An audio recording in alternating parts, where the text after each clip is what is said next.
Welcome to Under Baobab Skies. Tonight, we journey deep into the dense forests and rolling plains of northern Mozambique. The night air hums with insects, leaves whisper ancient secrets, and the moon casts a silver light over the landscape, revealing paths that few have ever dared to walk. Under this vast African sky, we will follow the footsteps of the Makua ivory hunters and explore the lives of men and women whose courage, skill, and reverence for the natural world shaped a dangerous trade long before colonial maps were ever drawn. The Makua hunters lived in a world where every single step mattered. Their days weren't measured by clocks, but by the shifting sun, the scent carried on the wind, and the deep, resonant calls of elephants echoing through the forests. To hunt these giants was to understand their very language, the subtle impressions they left in soft soil, the pattern of broken branches, the faint tremor of water in distant rivers. To them, the elephant was not merely a target or a source of ivory. It was a being intertwined with the land, with spirits, with the very essence of life itself. Every morning, before the first hint of light, hunters would gather. They sharpened their spears, checked their traps, and whispered prayers to their ancestors for guidance. These were not idle rituals. They were the careful weaving of human effort with the unseen forces of the forest. A hunter's success depended entirely on observation, patience, and the ability to move like a shadow across the undergrowth. Even one misstep could turn promise into tragedy. An elephant charging through a careless clearing, a trap left unsprung, or a poisoned dart mislaid. Let's pause for a moment. Imagine kneeling on the soft earth, tracing footprints in the dirt, discussing routes, and sharing stories of elephants that had outwitted them for years. These narratives were more than just tales. They were lessons. They were warnings, and they were records of incredible courage. The forest itself was a living teacher, demanding respect and attention, and the hunters listened with an intimacy that only comes from living in complete harmony with nature. Hunting elephants for ivory was fraught with peril. Unlike smaller game, an elephant could crush, trample, or gore in an instant. Yet it also carried immense value. Ivory was more than a commodity, was a symbol of prestige, a valuable offering for trade, and a conduit of respect between communities. A hunter's reputation, and often his family's survival, depended on the skill and bravery he displayed during each expedition. The Makua approached this task with a mixture of fear, reverence, and quiet confidence, knowing that their ancestors watched over them, that the spirits of the forest whispered in the wind, and that every decision carried a weight that went far beyond the immediate hunt. To understand the Makua ivory hunters is to understand a delicate balance of risk and reward, of skill and spirituality. Their lives were a dance on the edge of danger, tempered by tradition and knowledge passed down through generations. Apprentices learned not only how to wield their tools, but also how to read the forest, interpret the calls of birds, and sense the subtle signs that foretold the movement of the great herds. These lessons were often taught in silence, by observation, or in low voices beside evening fires, accompanied by the rustling of leaves and the distant roar of an elephant. Before the first hunt, elders would invoke the protection of ancestral spirits, offering small tokens and reciting chants passed down through the ages. These rituals bound the hunter to a sacred tradition, reminding him that the hunt was not for personal glory alone, but for the survival and honor of his entire community. The forest, the elephants, and the hunters existed in a shared web of respect, reverence, and responsibility. As the sun begins to rise, the day begins in earnest. Spears are tested, poison is carefully prepared, and roles are assigned for the expedition ahead. The elders remind the young of the dangers of the respect due to both the prey and the forest, and of the incredible patience required to succeed. To fail was to risk not just hunger, but shame, for the hunter's name carried weight, and the stories of his deeds or his missteps would ripple through the village long after he returned. This introduction to the Makua Ivory hunters is also a story of continuity. Generations have walked these same paths, learned these same skills, and returned with wisdom and tales to share. Each step, each careful observation, each whispered chant under the moonlight connects the present with the past. By studying these hunters, their rituals, and their deep respect for the land, we glimpse a world that balances danger with reverence, strength with humility, and survival with a profound understanding of the natural world.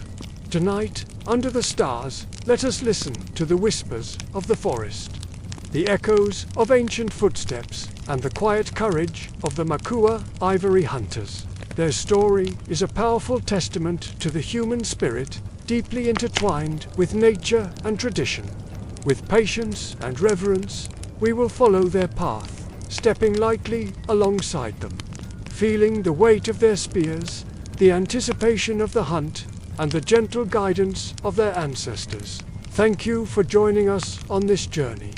If you find these stories as fascinating as we do, please consider liking this video and subscribing to our channel for more tales from under the African sky.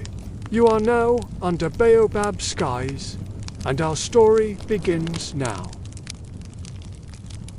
As the first rays of dawn pierce the thick canopy, the forest slowly stirs to life.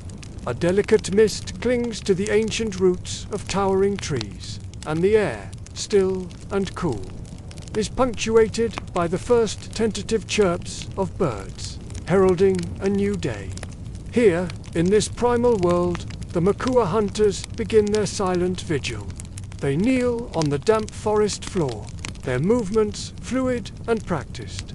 Their eyes, sharp and focused, scan the ground, tracing the soft impressions left by the true giants of this land, the elephants. Every footprint, every broken branch, every patch of flattened grass tells a story. A language learned not from books, but through generations of patience, keen observation, and a profound connection to the earth itself. This isn't just a hunt. It's a dialogue with the land. The hunters read the whispers of the forest as one might read the face of a beloved elder. The soil speaks of time and passage. The wind carries secrets on its breath, and the rustle of leaves marks the herd's journey. A single misstep can invite the forest's wrath. A moment of inattention can mean failure, but careful attention, deep respect, this can yield sustenance for an entire community. Imagine this for a moment. The hunters are gathered, their fingers tracing the outline of a footprint in the soft earth. They note its size, its depth, the direction it points. They observe the high branches bent where an elephant reached for tender leaves. They examine the faint traces of dung which reveal the health and habits of the herd. Each sign is a piece of a puzzle, a clue to survival. Tracking is an art form, a dance of patience and perception. The Makua hunters move like shadows, stepping silently through the undergrowth, pausing to listen for the faintest snap of a twig. Their senses are completely attuned to the rhythm of the forest. They are aware of every creature that shares this space, every potential danger that lurks, unseen, in the dappled light. They speak in whispers, if at all, for any sound could betray their presence to the herd. To walk these ancient paths is to become part of the forest itself, to move with humility, with respect, and with unwavering intention. The stakes are impossibly high. A failure to read the land accurately means more than just a lost opportunity. It means hunger, the quiet shame of returning empty-handed, and the disappointment of the village. An elephant is a formidable being. Its immense strength and sharp intelligence demand the utmost respect. The hunters have learned to interpret the most subtle of cinza branch bent just so. Grass flattened along a hidden trail, the distant, rumbling trumpet of an alert matriarch. These observations dictate every decision: where to lay a trap, when to lie in wait, and how to approach the great herd without causing alarm. Courage, of course, is essential, but it is a measured courage, guided by deep knowledge. A hunter who rushes headlong, ignoring the signs, risks not only his own life, but the well-being of his community. The forest does not forgive carelessness, but it rewards those who honor its ancient laws. Here, wisdom and bravery are two sides of the same coin. The body can only move with confidence when the mind has absorbed every minute detail of the environment. This is a craft honed over countless generations. Each young apprentice watches, mimics, and learns, internalizing the sacred rhythm of the hunt. Picture a small clearing at dusk. A circle of hunters huddles, sharing their observations in hushed tones. They point to tracks, to broken twigs, to signs invisible to an untrained eye. They share stories of past hunts, each tale a vessel for crucial lessons and stern warnings. One misread sign could have fatal consequences. One careful observation could ensure the survival of many. The forest itself is a living, breathing map, and the elephant is both the destination and the guide. The hunters mark their trails with subtle signs only they can read, noting water sources, changes in terrain, and areas frequented by other animals. Every single step is calculated.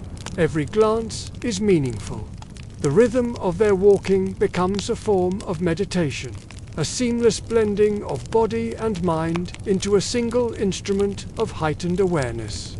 Even the direction of the wind is a critical factor, for it can carry the scent of a human to the incredibly sensitive trunk of an elephant miles away. This discipline of tracking is deeply intertwined with spiritual observance. Before they set out, hunters whisper prayers to their ancestors, asking for protection and clarity of mind.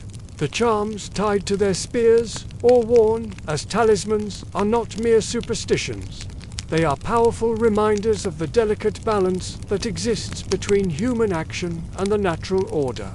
The forest, the elephants, and the hunters are locked in an intricate dialogue. Every movement, every choice, is made to honor this balance, ensuring the hunt respects the lives of both humans and the animals they seek. As the morning progresses, the hunters move with measured steps. They might split into smaller groups, communicating silently through a complex language of hand gestures and signals. Each team following a different set of subtle clues left behind by the herd. They pause frequently, crouching low to examine a track, adjusting their course based on the faintest signs of recent movement. The forest is alive, with stories of bent branch here, a freshly disturbed pool of mud there. Each observation deepens the hunter's understanding, and each new discovery informs the next crucial decision. Patience is their most vital tool. Days can pass with little to no action, but even in these quiet moments, the forest is a teacher.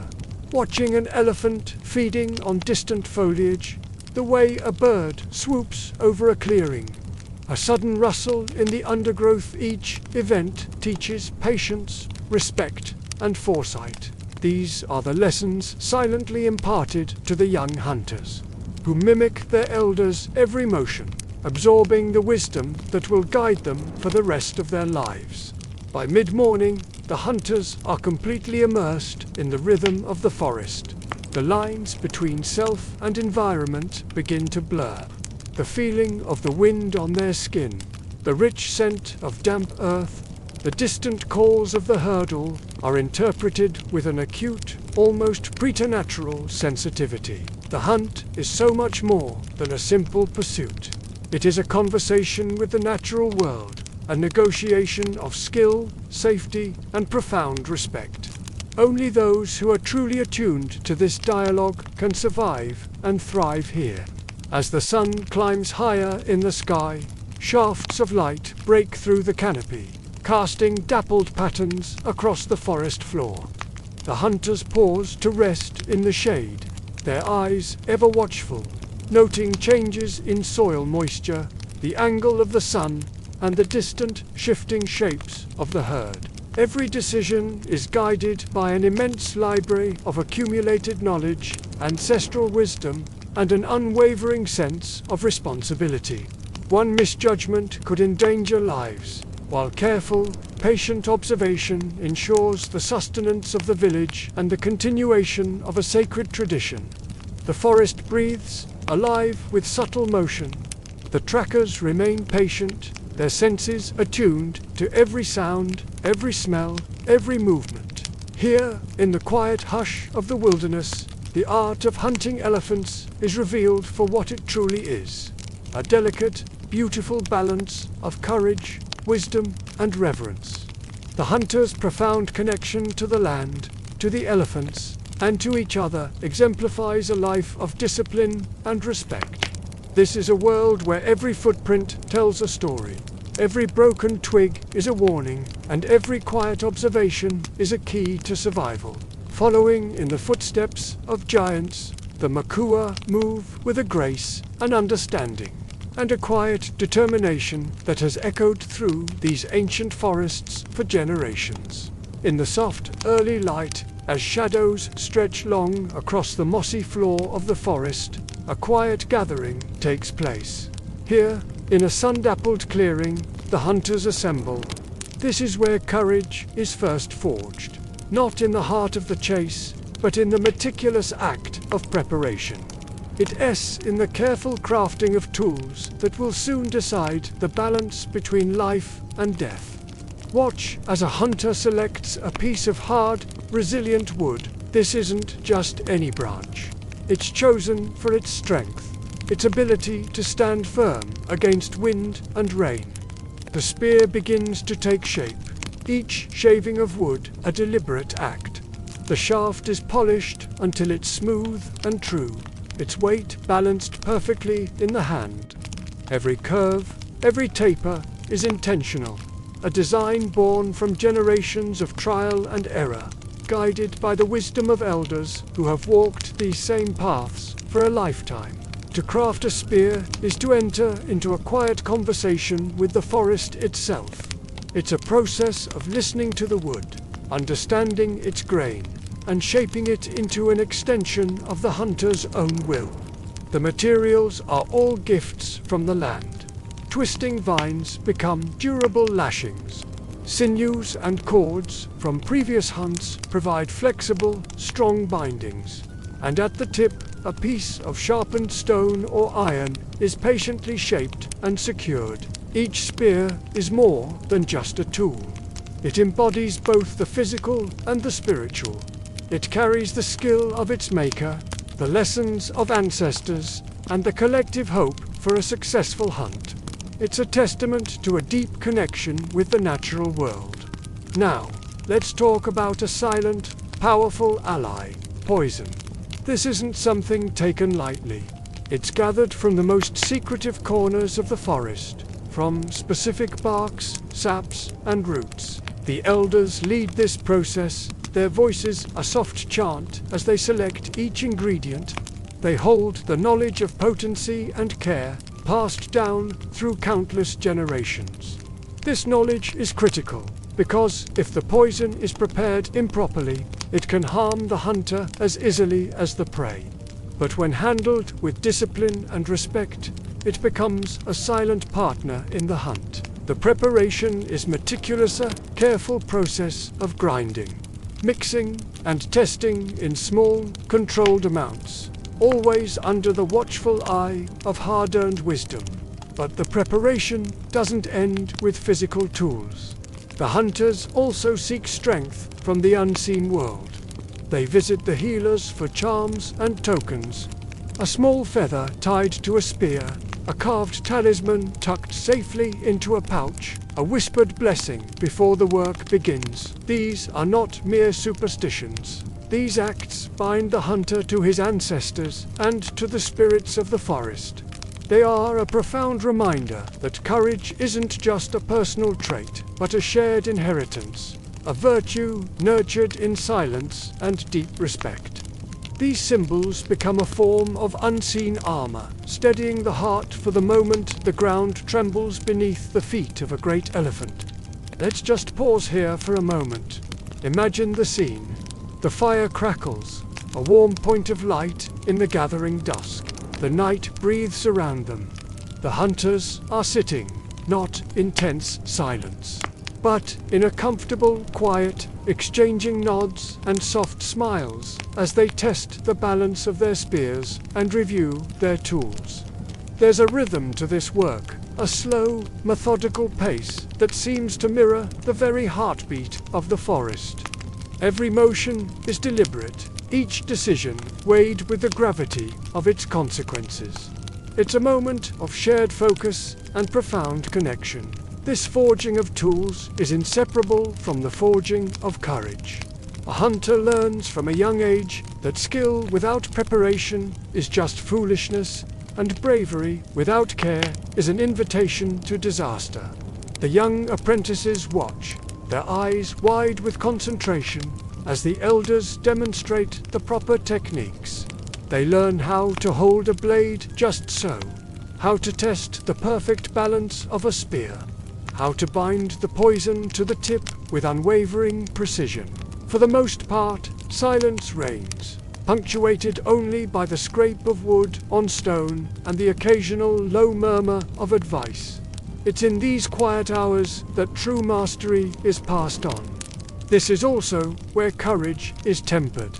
A hunter must learn to face fear, not by pretending it doesn't exist, but by mastering it. In his mind, he must be able to look into the eyes of a charging elephant and feel both profound respect and unwavering readiness. Every single action in this preparation, the sharpening of a point, the tying of a knot, the careful arranging of tools is an act of mental fortitude. Patience and attention to detail are just as vital as the spear and poison.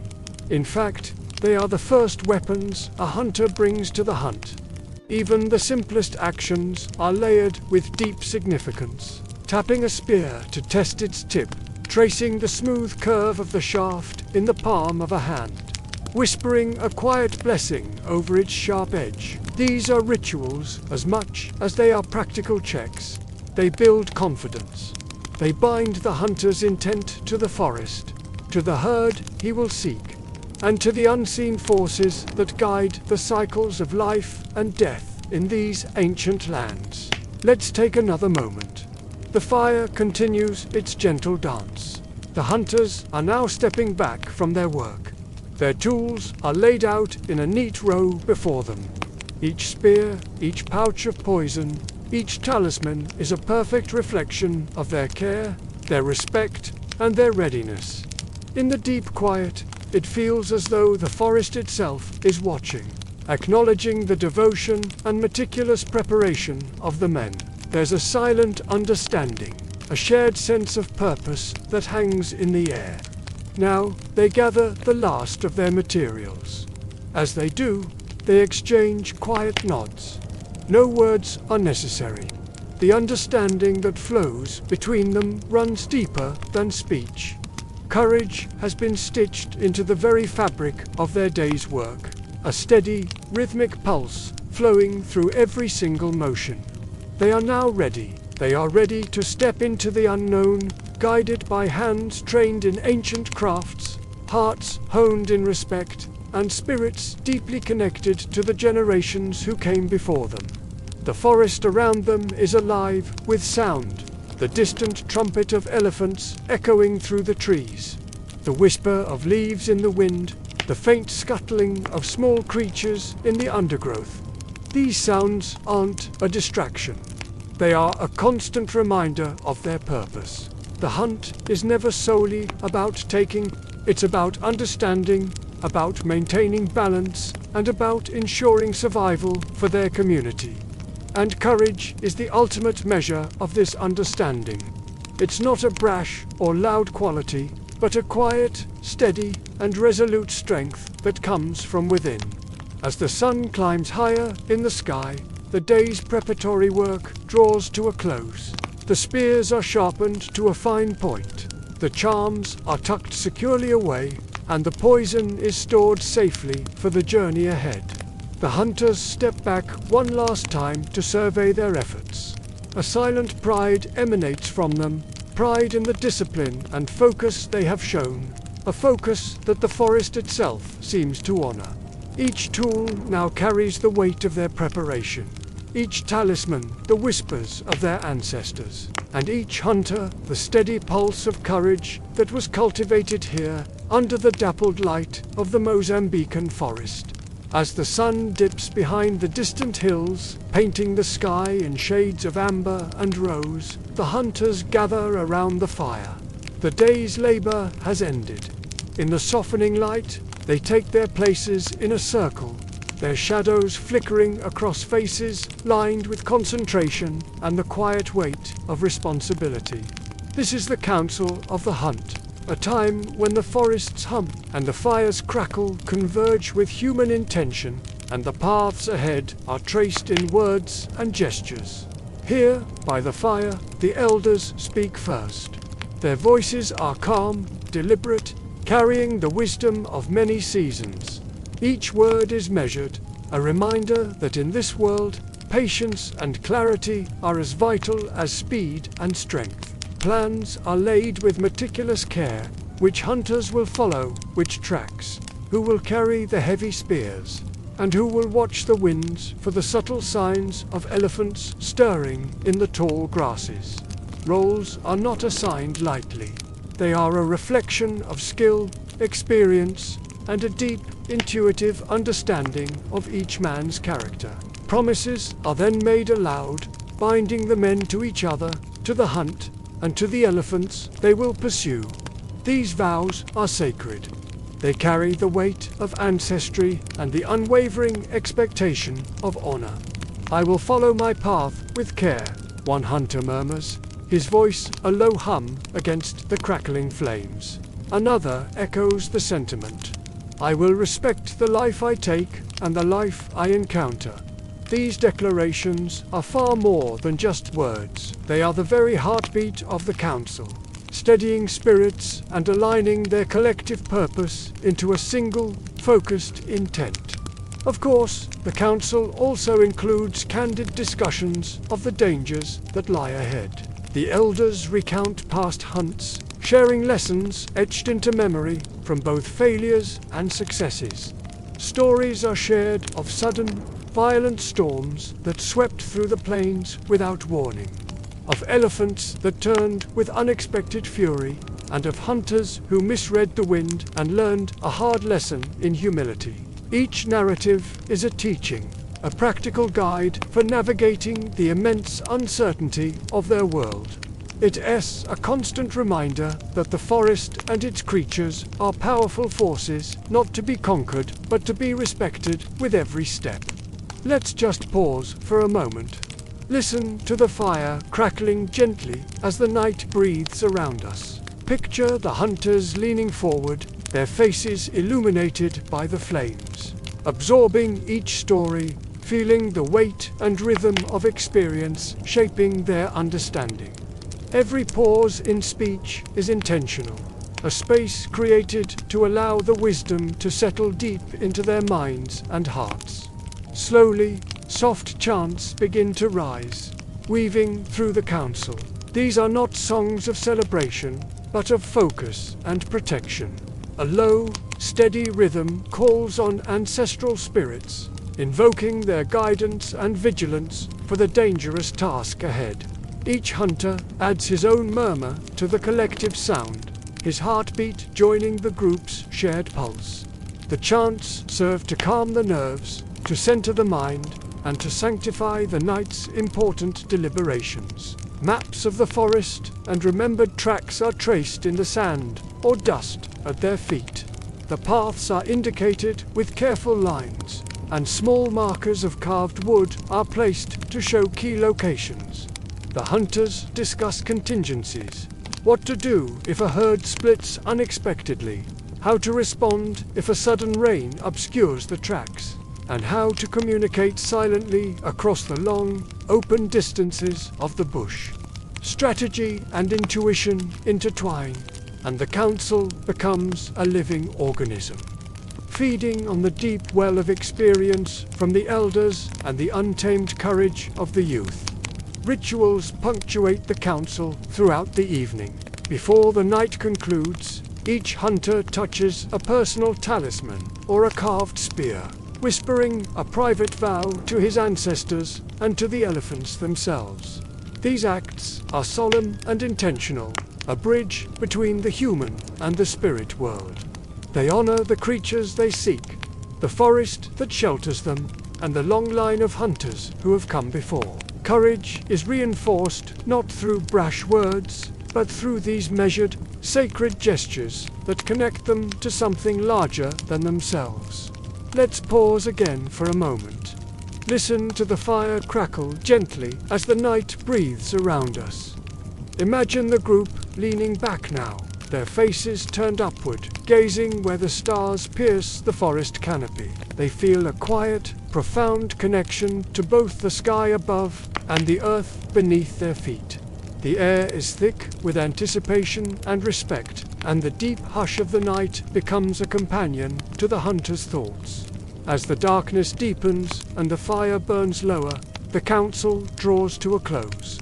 Last instructions are whispered from elder to younger hunter. Eyes meet across the circle in a silent language of understanding, and each man feels the full weight of both his responsibility and his preparation.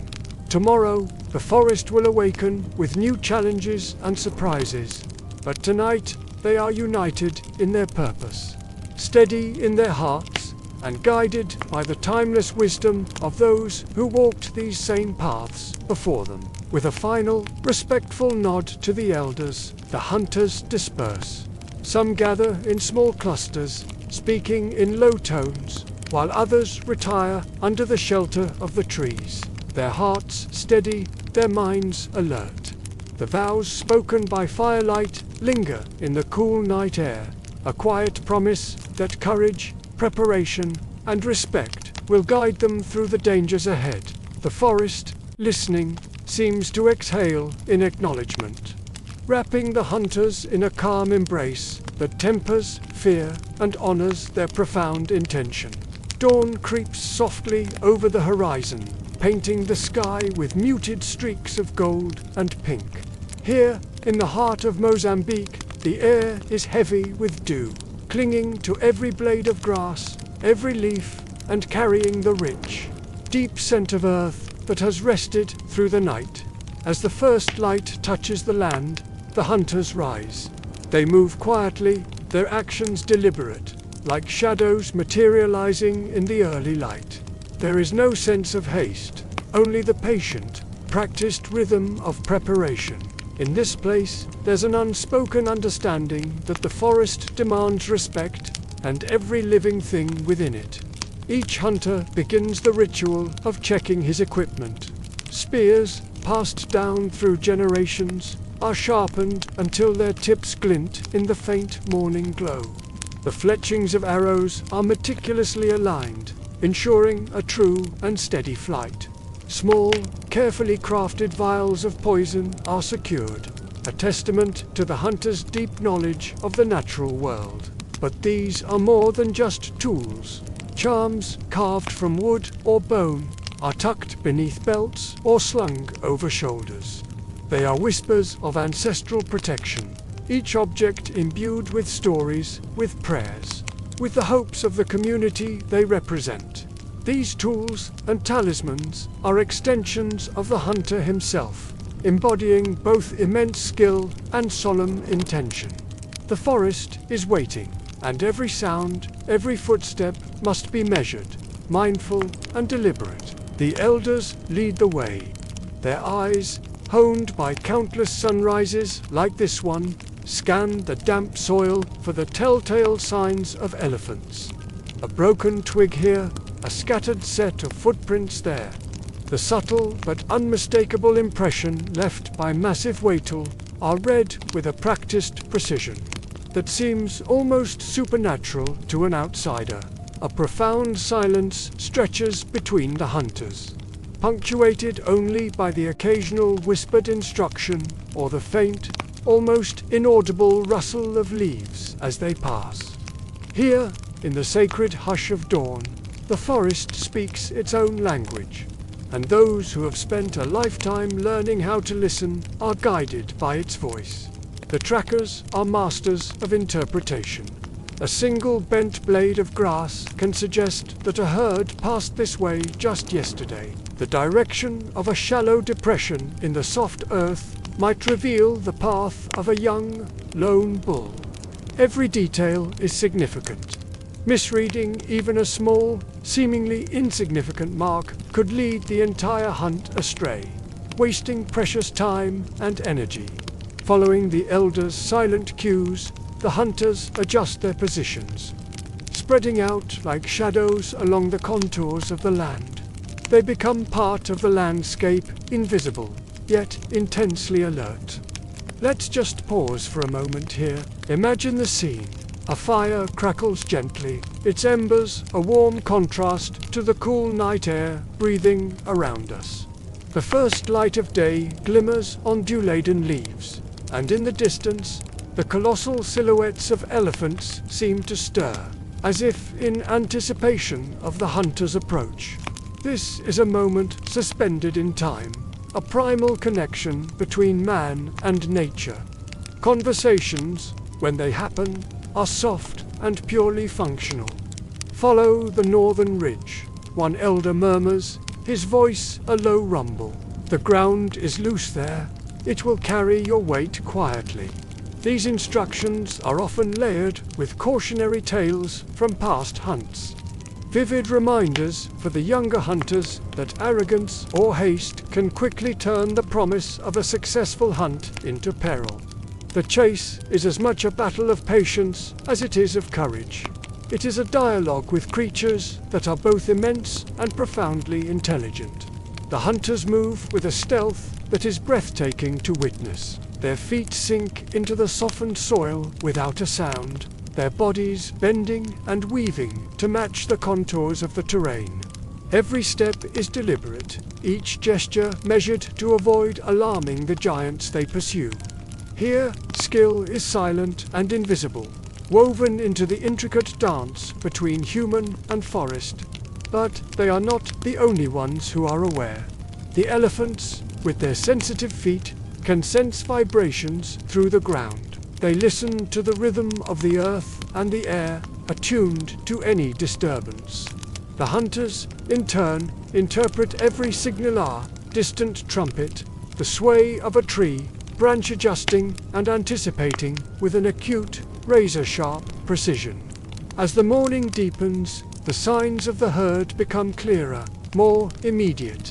Patches of trampled vegetation, fresh dung, and newly broken branches mark the trail with undeniable certainty. The elders pause frequently to assess, pointing subtly, communicating complex information without a single sound.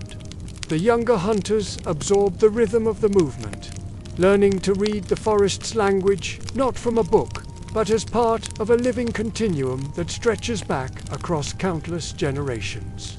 Each footstep they take, each gesture they mimic, is a lesson in respect, in skill, and in the delicate, often precarious balance between the life that is taken and the life that is observed. This hunt is not just about following footprints. It is a far more complex endeavor. It is about understanding ancient patterns of behavior, anticipating the herd's next move, and navigating the endless uncertainties of the wild. Their path winds through dense, tangled forest and then out into wide, open plains. Each transition demands a new level of careful attention and a different strategy. The Makua hunters move like water, flowing around obstacles, blending seamlessly into the terrain, always observing, always listening, always ready. Let's take another moment to appreciate this world. The forest itself seems alive with silent witnesses. Birds flit between branches, their calls acting as both a warning system and a natural accompaniment to the scene. Insects hum in a constant, low-frequency chorus, and the wind carries whispers of leaves and damp earth. In this heightened environment, the hunter's senses are sharpened to an almost unbelievable degree. Each perception a scent on the breeze, a distant sound. The feel of the ground underfoot is another thread woven into the intricate fabric of survival. By mid-morning, they know the herd is close. The faint, musky scent of elephant reaches them, a smell that is subtle yet unmistakable. They crouch low behind natural cover of fallen log, a dense thicket waiting for the perfect moment. Their hearts are steady, their muscles coiled and ready for action. The elders' eyes gleam with a mixture of profound knowledge and infinite patience as they guide the young men through these final, tense steps before a potential confrontation. This is the moment where everything converges, all the preparation, all the courage, all the respect. It is here that the lessons of countless seasons are put to the ultimate test in the quiet, heart-pounding intensity of the pursuit. As they edge closer and closer, the rhythm of the hunt becomes almost imperceptible. It's a dance of synchronized breath, silent footfalls, and a shared, unwavering gaze. The forest itself seems to hold its breath with them. Even the elephants, now visible through the foliage, seem attuned to the rising tension in the air. Every gesture is deliberate, every movement informed by centuries of accumulated wisdom passed from father to son. The chase has truly begun, not in a rush of adrenaline and haste, but in a state of measured, reverent understanding, where success is built not on force, but on knowledge, patience, and a deep, abiding reverence for the immense life that stands before them. As the sun climbs higher, it paints the land in shades of gold and amber. The heat begins to press softly upon the skin, a gentle reminder of the day's growing intensity. The hunters pause, finding a brief moment of rest under the sparse canopy of a fig tree. They let the warmth seep into their bones, a quiet communion with the sun, while the steady, deliberate rhythm of the distant herd guides their patience. The elephants move with a majestic deliberation, a slow and powerful grace. Their massive ears flare out, catching the faintest sounds, while their trunks probe the earth, deciphering the world through scent. Their very presence is a living testament to ancient strength and profound memory. In this silent theater of nature, the hunters' hearts beat in tandem with the earth itself, perfectly attuned to both the shifting shadows and the subtle sounds of the savannah. Their spears are held lightly, but they are ready. The fletchings are perfectly aligned, the sharpened tips glinting in the bright morning sun. The younger hunters cast questioning glances toward the elders, whose calm, weathered expressions anchor them. There is no fear here, only a deep and measured respect. Every hunter knows that a single miscalculation, a moment of lapsed focus, can lead to serious injury or worse. Elephants are not mindless beasts. They are sentient, profoundly aware beings, unyielding in the defense of their kin. To face them is to acknowledge both one's own mortality and the depth of one's skill. It's a humbling and powerful experience. The elders' voices are low, their whispered instructions carrying a weight that goes far beyond mere words. Observe the lead bull, one murmurs, his voice like the rustling of dry leaves. Notice his path, see his pauses. You must follow his rhythm, for he leads the entire herd.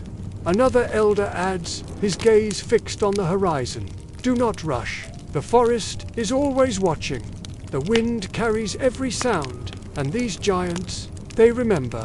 Each lesson is layered with generations of history, teaching the vital importance of patience, anticipation, and the understanding that brute force alone is folly in this ancient dance. Slowly, carefully, the hunters advance. They step lightly over exposed roots and loose stones, their movements choreographed by a lifetime of experience. Every glance is measured, every breath controlled. They read the land like a story. Tracks converge, broken branches point the way, and the distinct musky scent of the elephants grows stronger with each step. The young men feel the very pulse of the forest beneath their bare feet, sensing the immense weight and raw energy of the herd they pursue. In this moment, they are both observers and active participants in a dialogue as old as the land itself. Let's just pause here for a moment and take this in.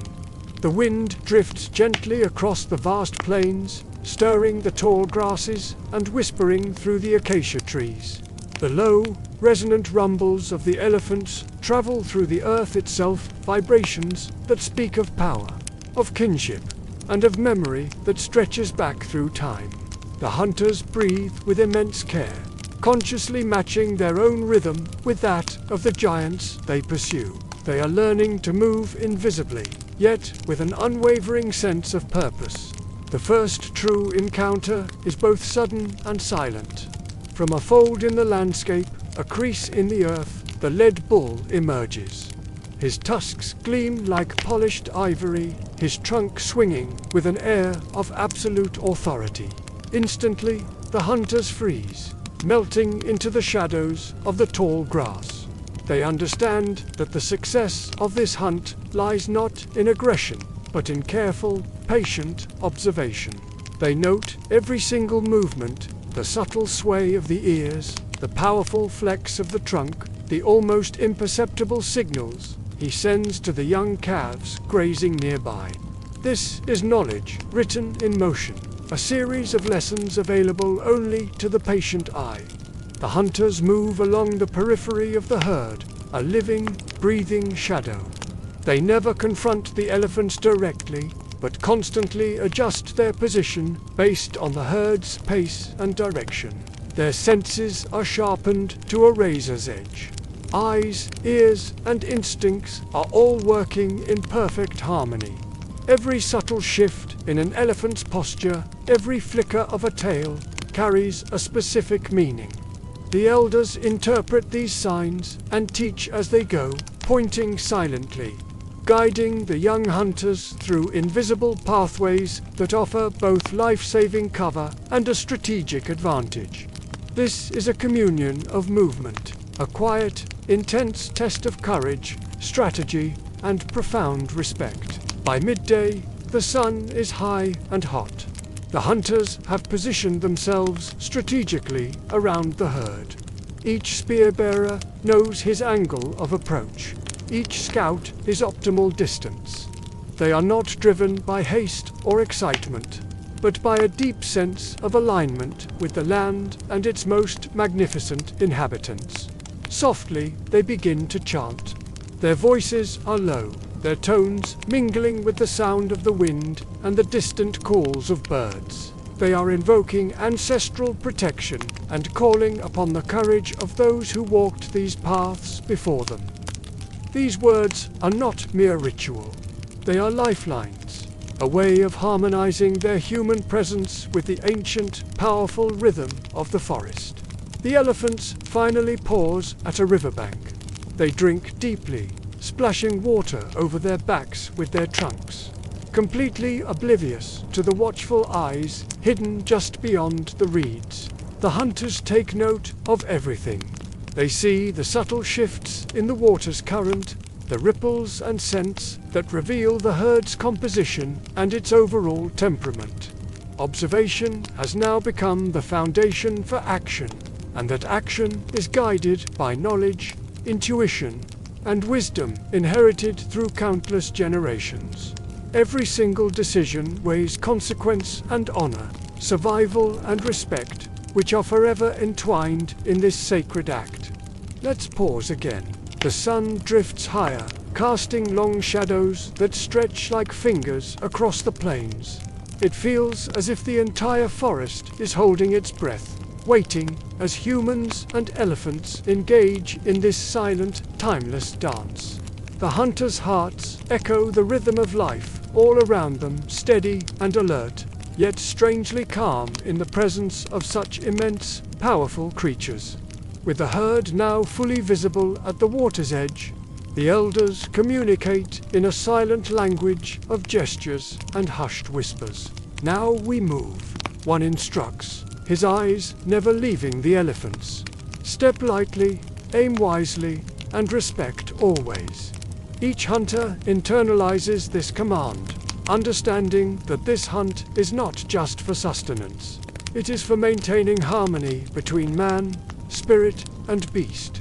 Precision, patience, and respect are the principles that guide every single movement as the final pursuit begins. The encounter feels as if it lasts for hours, though in reality it may only be minutes. The world slows down, tracking, observing, adjusting, and waiting. Each act is imbued with an incredible focus and a deep sense of reverence. Every hunter feels the immense weight of his responsibility. The responsibility to provide for his community, to honor the forest that gives them life, and to remember the ancestral lessons whispered across the generations. In this shared tension, courage is not a loud or boastful thing. It is silent and enduring, a quiet strength that shapes both the man and the hunter. As the afternoon light begins to soften, the hunter's long wait is finally met with a reward. Deep within a grove of ancient baobabs, the lead bull elephant pauses. He senses a fleeting moment of peace in the forest and begins to feed. The younger calves stay close to their mothers, their ears twitching at every distant sound. Their small trunks exploring the earth for tender roots and fallen fruit. From the cover of the tall grass, the Makua hunters watch in complete silence. Their breaths are slow and measured, their heartbeats seemingly synchronized with the deep, rhythmic pulse of the land itself. Every movement they witness the swing of a tail, the flap of an ear, the slight shift in postures, a lesson absorbed and stored. This is the timeless dance between predator and prey, an intimate and ancient dialogue between man and giant.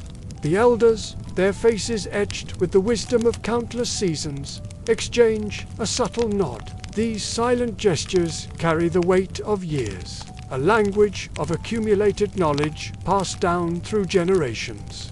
Steady hands, one whispers, his voice barely disturbing the air. Respect the life you are about to take, and always honor the spirits that guide it. His words are a sacred reminder of their purpose. The hunters, hearing this, make minute adjustments to their spears. They check the sharpness of the tips and the straightness of the fletchings, ensuring each weapon is perfectly aligned, a true extension of their skill and their intent. For the Makua, this is not merely a hunt. It's a profound exchange between courage and conscience, a delicate balance of skill and deep humility. The hunt begins to unfold with the precision of a carefully choreographed performance. One hunter, chosen for his keen senses, moves forward alone. He positions himself downwind, a silent observer, noting the elephant's every twitch, every low rumble that vibrates through the ground. His task is to read the animal's intentions. Meanwhile, another elder stays with the younger hunters, his presence a calming anchor. He guides them through subtle hand signals, correcting a stance here, adjusting a position there, all without a single spoken word. The forest itself seems to become their ally in this endeavor. The gentle rustle of wind through acacia leaves masks their movements. The sun, filtering through the dense canopy, creates shifting patterns of light and shadow that help conceal their forms. Every element of the natural world becomes a cue, a vital piece of information in the complex language of survival. Suddenly, a piercing trumpet shatters the afternoon calm. The bull has sensed something amiss. Its massive head snaps up, ears flaring wide like great leathery fans, its trunk held high, tasting the air for any scent of danger. In an instant, the hunters freeze, becoming as still as the trees around them. Their hearts quicken, the adrenaline surging, but their discipline, honed over a lifetime, holds firm. They know that a single misstep, one careless sound, could turn their well-laid strategy into chaos. It could transform an act of respect into one of recklessness. In this tense moment, the presence of the elders is a grounding force. Their experienced eyes scan the scene, constantly assessing, guiding, and transmitting centuries of ancestral knowledge without uttering a sound. Let's pause and absorb this moment. The gentle murmur of a nearby river mixes with the distant calls of birds. The sun casts a warm, golden glow across the forest floor. The hunters breathe with a measured calm, allowing their intuition and training to merge into a single, focused awareness. They understand that in this land, it is patience, not force, that ultimately brings success. With careful, deliberate steps and whispered signals, the hunters begin to encircle the herd. Their movements are fluid and practiced, a testament to their deep coordination. The bull, still on high alert, senses their proximity but cannot yet identify the human forms that blend so seamlessly into the foliage and the deep shadows. The hunters honor this tense pause. It is a moment of profound acknowledgement for the magnificent life standing before them. They offer a silent prayer of thanks to the ancestral spirits who taught them the intricate rhythms of the land, the secret language of the hunt. This reverence is not a sign of weakness, but of strength, a deep understanding of their place within the great web of life. At last, the decisive moment arrives. The signal is given, and spears fly through the air with astonishing precision. Each one is aimed with the utmost respect and a clear intention to ensure the take is clean and honorable. The bull moves with a grace and power that commands awe, a majestic giant in its final moments. Yet, the combined skill and meticulous preparation of the hunters prevail. The takedown is swift, a conclusion born of expertise and deep respect for the animal. A profound silence descends upon the clearing, broken only by the rustling of leaves in the gentle breeze and the soft, heavy breathing of the remaining herd. Here, in this sacred space, life and death coexist, interwoven in a fabric of ritual, responsibility, and deep reverence. The hunters approach the fallen giant with quiet, respectful steps. They offer prayers of gratitude, not for a victory, but for the strength and courage they have witnessed, and for the life that has been given to sustain their community. Each spear is retrieved, carefully checked, and honored as a tool of this sacred duty. Each hunter silently acknowledges the profound gifts of the earth, the forest, and the beast. This is not a story of conquest, but one of balance, where courage is measured, life is respected, and the vital cycle of sustenance is maintained. Let's pause again. The setting sun paints the sky in brilliant hues of amber and crimson. The forest seems to exhale as the day transitions into the quiet embrace of night. The hunters now begin the careful process of preparing for their journey home. The precious ivory is wrapped in large, protective leaves to prevent damage. They mark trails so they can navigate back to their village without getting lost in the fading light. Even now, they remain vigilant, their senses sharp, ever aware of the world around them. Every action they take reflects the delicate balance they strive to maintain between human endeavor and the natural order. Through whispered chants, the rhythmic beat of a small drum, and the quiet hum of their ancestral presence, the hunters honor both the spirit of the elephant and their own. Stories of the day's events will be shared tonight around the village fire. Lessons will be passed from the elders to the youth, from one heartbeat to another. These powerful narratives ensure that the knowledge, the respect, and the courage of the Makua people flow unbroken from one generation to the next, like a river that never runs dry. By the close of the day, the remaining herd has moved on, melting back into the vast wilderness.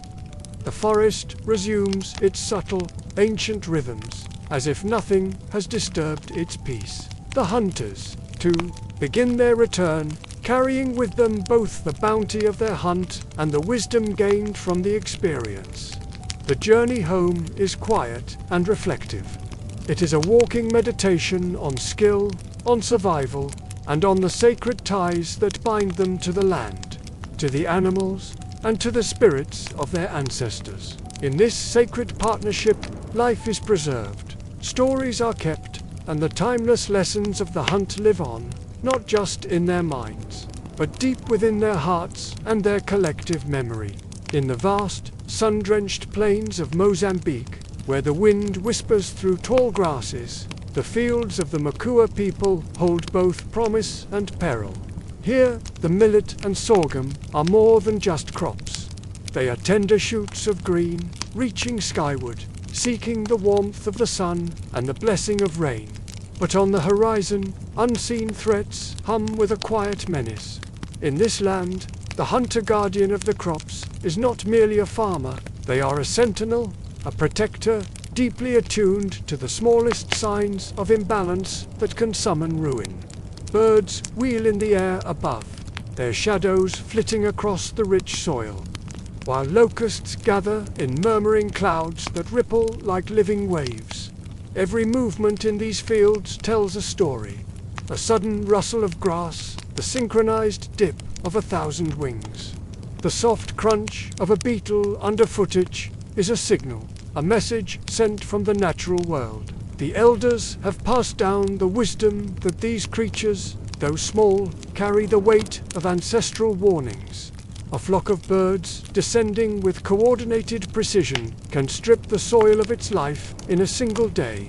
A swarm of locusts can silence a season of back-breaking toil within mere hours. The Makua approach these omens not with panic, but with reverence and ritual. They chant songs handed down through generations, their voices rising and falling with the rhythms of the land. They beat drums that echo the very heartbeat of the earth, creating a vibrational shield of sound and spirit. By the end of this journey with us, you'll understand how this profound blend of vigilance, respect, and ceremonial knowledge combines to protect life's most fragile and precious bounty. The Guardians begin each day with observation, a practice of deep seeing. Their eyes sweep the horizon, noting the shape of the clouds, the precise angle of the sunlight on the stalks, and the intricate flight patterns of the birds. The elders have taught them that not all birds are threats. In fact, some are allies, feasting on the very insects that might otherwise bring ruin to the crops. Knowing which winged creatures to welcome and which to ward off is a lesson etched deeply into the memory of every young farmer. It's a subtle dialogue. A gentle, whistled call or the rhythmic strike of a drum isn't just noise. It's communication. A conversation rooted in a complex mixture of respect, fear, and profound understanding. Then it happens. The locusts arrive, a murmuring shadow creeping over the northern field. A palpable tension tightens the hearts of the villagers. It's a collective breath held in suspense. But they do not falter. Men, women, and children move in measured, ancient patterns across the fields. They scatter ash, a symbol of fire and earth, creating a barrier that insects seem to sense. The drums beat faster, a frantic, powerful rhythm, and the singing intensifies. Each chant carries ancestral power, invoking the spirits of past cultivators, appealing for their guidance and their protection. The very air vibrates with a palpable energy, a hum that seems to lift through the trees and into the sky itself. The swarm, sensing this profound disruption in the natural order, falters. It hesitates, and then it changes direction. Here, in this moment, human courage meets a power beyond the visible world, and for now, disaster is averted. Let's just pause here for a moment. Listen. The wind ripples through the millet, carrying with it whispers of birdsong and the distant calls of the river. The sun casts long, dappled shadows that dance across the furrowed earth, painting the landscape in light and shade. The farmers breathe a slow, collective exhale. They are listening to the land, feeling each pulse, each heartbeat of the soil beneath their feet. This is a moment of communion, a silent acknowledgement of the delicate balance they strive to maintain. In the quieter fields, far from the clamour of ritual, the patient work of observation continues. The subtle bends of the stalks, the tiny, almost invisible marks left by insect wings, the pearlescent gleam of morning dew on a leafful of these offer clues. They are a language that the guardians have learned to read. They note each pattern, recording the day's lessons not in books, but in memory and in the whispered conversations shared between generations.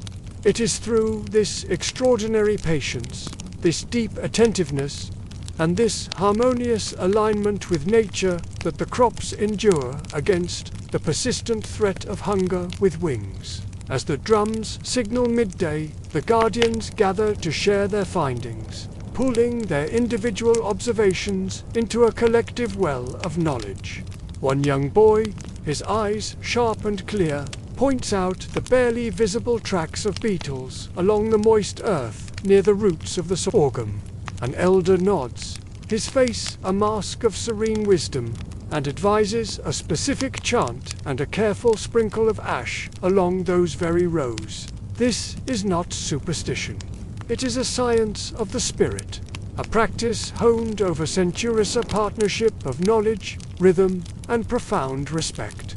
In the world of the Makua crops, people and wildlife exist in a delicate, constantly negotiated balance, where each action, no matter how small, sends ripples throughout the entire ecosystem. Now, birds alight among the millet. Some peck harmlessly at the earth, turning over soil and finding grubs. Others loom as potential threats, their sharp eyes fixed on the ripening grain. The guardians raise their hands, not in aggression, but in a gesture of power, calling upon invisible forces with quiet, focused words. Songs of protection, carried on the breeze, mix with the sound of rhythmic clapping and the steady, grounding beat of drums. The entire community moves as one organism, synchronized in purpose and intention. They are teaching the young how to read every sign, how to act without fear, and how to honor life even as they protect their own. As evening descends, painting the sky in strokes of molten gold and deep violet, the fields lie calm again.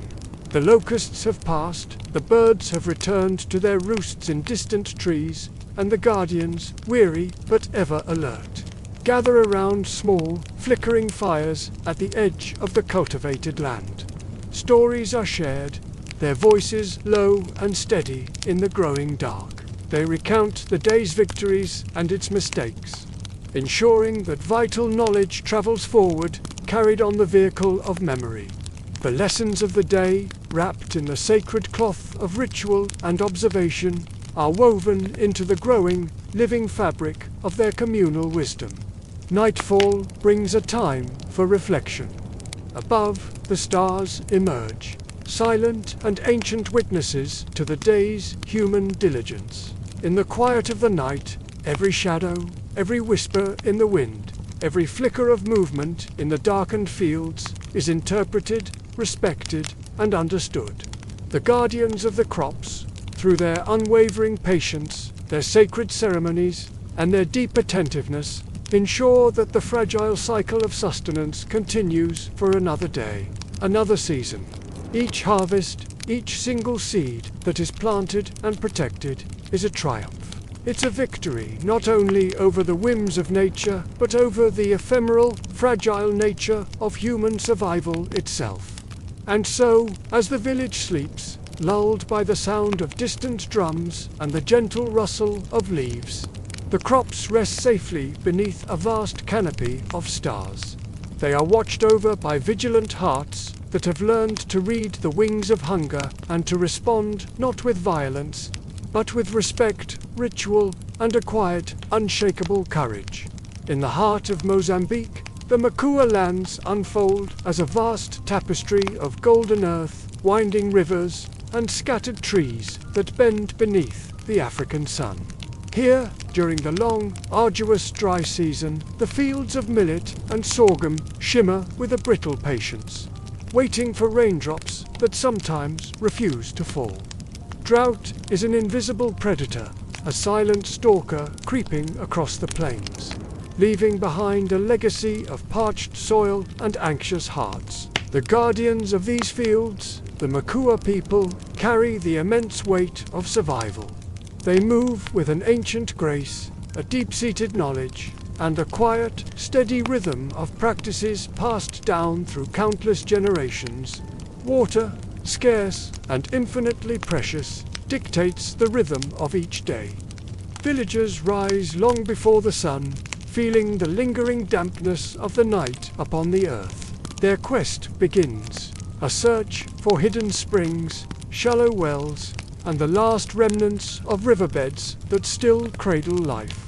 The elders are the living maps of this land. They know each bend in the dry river, each stone that marks a hidden vein of water beneath the soil. With gentle patience, they teach the young, whispering stories of ancestors who found life where none seemed possible. These tales are more than just stories. They are both instruction and ritual, a sacred guide for hands and hearts alike, connecting the present generation to the wisdom of the past. Fires are lit not for warmth against a chill, but for signal and protection. Smoke curls deliberately skyward from strategic points, a living message that warns neighboring fields of danger or summons the spirits of the rain. Chanting accompanies the flames, each word carefully measured, each gesture precise and full of meaning. The guardians understand the dual nature of fire. It can both harm and heal. It must be managed with absolute reverence. A single misplaced spark can threaten the tender shoots, the promise of a future harvest. Yet, a well-timed, controlled burn clears the land of pests, nourishes the soil with ash, and, most importantly, calls forth the attention of the ancestors, inviting their guidance and protection. Let's pause for a moment and just feel this. The heat rises in shimmering waves across the plains. The sun is a relentless, unblinking overseer. Yet, beneath its gaze, the land breathes in the gentle rhythm of human care. Listen. The fire crackles softly as the guardians move in circles around it. They are tending to both the soil and the spirit, listening for whispers in the wind that might guide their next crucial steps. This is a world where every action is a prayer, every moment a testament to resilience. Every action is deliberate, infused with purpose. Watch as a channel is dug with rhythmic precision, the soft thud of tools against earth creating a unique percussion. This simple ditch will guide water from a distant, dwindling stream to the thirsty roots of the crops. Ash from the ritual fires is scattered over the soil, returning nutrients. Herbs are pressed into the earth, and charms are laid with careful, reverent hands. The Makua understand that survival is not a battle against nature, but a constant dialogue with it, a negotiation where respect, patience, and ritual are just as vital as physical strength. The children watch, their eyes wide, absorbing every motion, every song. They are learning that true courage is measured not only in force, but in foresight, care, and a deep understanding of the world around them. The threat of fire, however, extends beyond controlled rituals. A stray bolt of lightning from a dry storm can strike. A simple human error can ignite the brittle landscape. In mere moments, the fragile bounty of months of hard labor can vanish in a cloud of smoke and ash. And so, the Guardians patrol the fields, carrying buckets of water and sand, their shadows stretching long and thin under the relentless sun. Each step is measured, each breath a quiet prayer, each glance toward the horizon an act of unwavering vigilance. Stories of past losses are recounted, not to inspire fear, but to embed the essential lessons of patience, resilience, and humility. They know the fire that warms can also consume. The sun that nurtures can also scorch. This profound awareness of balance is the invisible thread that binds the community together, ensuring their survival against the odds. Water-holding techniques are a masterful blend of practical engineering and sacred practice. Small dams and reservoirs, built from earth and stone, are meticulously maintained. Clay pots are positioned just so, to capture the precious morning dew before it evaporates. The broad leaves of certain plants and bundles of reeds are arranged to guide any available moisture directly toward the roots of the crops. But these methods, while intensely practical, are never just about the physical act. They are infused with ritual. A soft chant or a whispered prayer to the river or the rain spirit transforms grueling labor into a sacred communion, merging the demands of necessity with a deep sense of reverence. The Guardians act as both stewards of the land and interpreters of these sacred connections, ensuring that the life-giving waters flow exactly where they are most needed. Let's pause again. As the sun finally dips below the horizon, it casts long, purple shadows over the cooling earth. The entire village seems to exhale a collective sigh of relief. Each Guardian returns to the communal fire, their hands soiled with the day's work, their bodies weary, but their hearts and minds still alert. In quiet corners, you can see the youth memorizing the ancient chants. The elders observe the patterns in the evening clouds, searching for signs. The air is thick with the smell of wood smoke and something intangible. Hope. Every movement, every shared story, every quiet ritual strengthens the invisible web that holds the crops, the people, and the spirits together in a delicate, life-sustaining balance. By night, the stars stretch across the vast, clear heavens like a blanket of scattered diamonds, their light mirrored in the small, reflective pools of water the Guardians have so carefully preserved. The lessons of drought, fire, and survival are not just taught here. They are felt, they are absorbed into the very rhythm of daily life, into song and into touch. The villagers sleep lightly, knowing that vigilance is a state of being, that the work is never-ending. Yet, there is solace in the shared labor, in the deep communion with the land and the ancestors who walked it before them. This shared purpose is a powerful comfort in the face of uncertainty. Through this incredible combination of patience, keen observation, and sacred ritual, the Makua endured the cruelty of the dry seasons. You see it in the fields. The millet bends in the hot wind, but it does not break. The sorghum stretches defiantly toward the sky, sustained by carefully managed water, by the protective embrace of fire, and by the steady, knowing hands of human care. This intricate balance of elements, labor, and spirituality is the very heartbeat of their survival. As the night settles deep and quiet over the plains, the Guardians walk among their precious crops, whispering words of thanks to their ancestors, promising their continued care, and marking the land as both their home and their temple. The plains are quiet again, but they are not still. There is a hum of life here. The Guardians remain vigilant, their senses attuned to the night.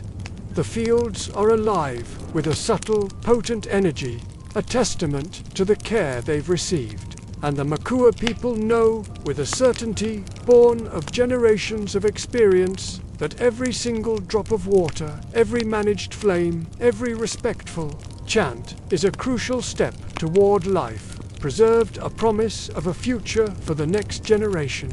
Each ridge, each mound, each subtle depression in the ground carries a story. Some speak of abundance, of harvests that fed the community for seasons.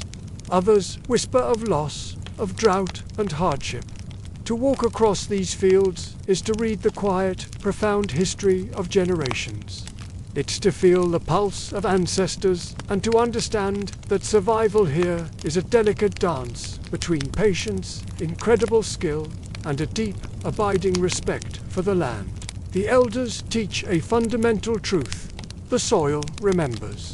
When a drought comes, it's not just an absence of rain. It's a stark reminder of the care that must always be taken.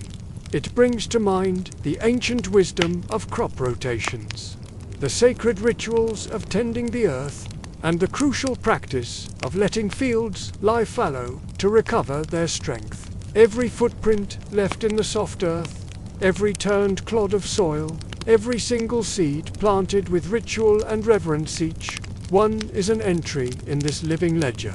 Young hunters and guardians are not just taught to look, they are instructed to feel the soil with their bare hands, to sense its moisture, to notice the subtle shifts in its texture, its color, and even its scent. These lessons, passed down through touch and feel, are as vital as any memorized chant or the skilled handling of a spear. The earth, in its immense power, also teaches humility. When the life-giving rains are late, or when a swarm of insects consumes the tender new shoots, the people are reminded of the powerful forces that exist beyond their control. Yet, these challenges are never met with despair. Instead, they are met with ritual, with keen observation, and with human ingenuity. The Makua know how to coax water from hidden, underground streams. They understand the intricate dance of rotating crops to preserve the soil's fertility for generations to come. They mark sacred areas where the soil must rest, undisturbed, to heal and rejuvenate. Every action they take is both practical and sacred, a lesson in balance, patience, and foresight, ensuring that the land can continue to provide. Let's just pause for a moment and listen. The wind moves gently across the fields, a soft whisper carrying the scent of dry earth, of crushed grass, and of promise. We see guardians kneeling in quiet reflection, their fingers tracing lines in the dirt, whispering soft, heartfelt prayers to the soil that sustains them. As dusk settles, the night hums softly around them. The earth, almost like a living being, seems to absorb their care, their respect, and their powerful intention. The air is thick with a sense of connection, a silent conversation between humanity and the land. These profound lessons are often taught not through lectures, but through stories. Elders will recall a season long ago when a misread pattern of clouds brought a devastating flood. It swept away not only the crops, but the hopes of many families. From this painful memory comes caution and wisdom.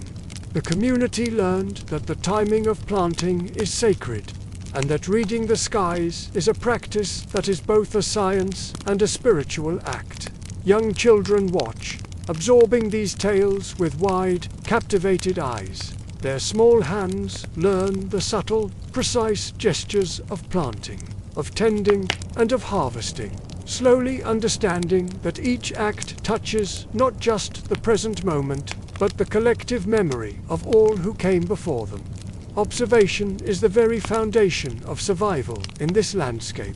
The Makua note every change in the wind's direction, the scent of distant trees carried on the breeze, the intricate movements of birds and insects. These signs, completely imperceptible to an untrained eye, reveal crucial information.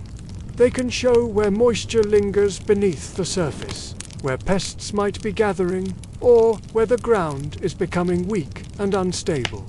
The earth speaks in a language of patterns, and the guardians have learned to listen with immense patience and care.